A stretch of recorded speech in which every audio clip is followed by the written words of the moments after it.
வாழைப்பூவை clean பண்ணி எடுத்துக்கிட்டு தண்ணியில் ஒரு அரை மணி நேரம் எலுமிச்சம்பழம் ஊற்றி ஊற வச்சிடலாம்.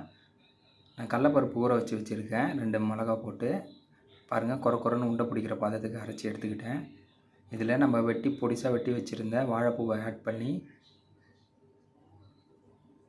பாருங்கள், நல்லா உதிரியாக வெட்டி போட்டுக்கிட்டேன். வெங்காயம், கருவேப்பிலை, கொஞ்சம் பெருங்காயத்தூள், உப்பு,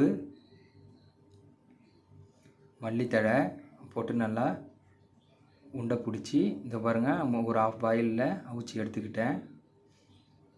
ஒரு பேனில் எண்ணெய் ஊற்றி கொஞ்சம் வெந்தயம் தாளிச்சிட்டு கடுகு, ஜீரகம், ஒரு வெங்காயம்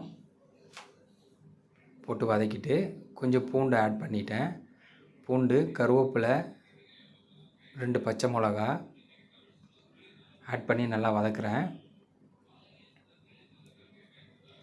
வெங்காயம் நல்லா வதங்கின பிறகு நம்ம தக்காளியை ஆட் பண்ணி தக்காளி வதங்கின உடனே மஞ்சத்தூள், உப்பு, ஒரு 2 ஸ்பூன் மிளகாத்தூளை ஆட் பண்ணி நல்லா வதக்கி எடுத்துக்கிட்டேன்.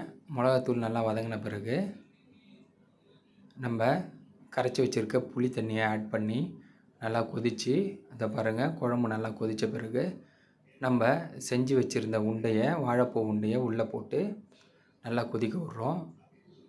உருண்டை வெந்துருச்சுன்னா நல்லா மேலே மிதங்கும். ஒரு 10 நிமிஷம் மூடி போட்டு வேக வச்சுருக்கேன். பாருங்கள், உருண்டை நல்லா வெந்திருக்கு. போட்ட சைஸோடு கொஞ்சம் பெருசாக இருக்குது பாருங்கள். மேலே மதக்கிச்சுன்னா உருண்டை ரெடி ஆகிடுச்சின்னு அர்த்தம்.